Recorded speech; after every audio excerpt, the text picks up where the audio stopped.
ఇంటింటి chairman MLA Bhumana Karunakar Reddy సోమవారం ఉదయం స్థానిక 12-17వ డివిజన్ పరిధిలో ఇంటింటికి వెళ్లి ఎన్నికల ప్రచారం నిర్వహించారు. ఇంటింటికి కరపత్రాలు అందజేస్తూ ఫ్యాన్ గుర్తుకే ఓట్లు వేయాలని కోరారు. తిరుపతి నగరంలో వైసీపీ ప్రచారంలో జగనన్నను మరోసారి ముఖ్యమంత్రిని చేసుకుందామని, తిరుపతి ఎమ్మెల్యేగా భూమన అభినయ్ని భారీ మెజారిటీతో గెలిపించుకోవాలని భూమన కరుణాకర్ రెడ్డి విజ్ఞప్తి చేశారు. జగనన్నను గెలిపించుకుంటేనే అభివృద్ధి, సంక్షేమ పథకాలు అందుతాయని, చంద్రబాబు కూటమికి ఓట్లేస్తే సంక్షేమ పథకాలు, అభివృద్ధి కార్యక్రమాలు ఆగిపోతాయని తెలిపారు. మరోవైపు వరుసగా 4వ రోజు చేపట్టిన ఇంటింటి ప్రచారానికి విశేష ఆదరణ లభించింది.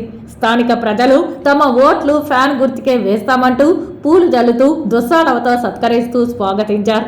పార్టీ జెండాలను వైఎస్ఆర్సీపీ శ్రేణులు భుజాన ఎత్తుకొని కరపత్రాలు అందజేస్తూ ప్రచార కార్యక్రమానికి జోష్ నింపారు.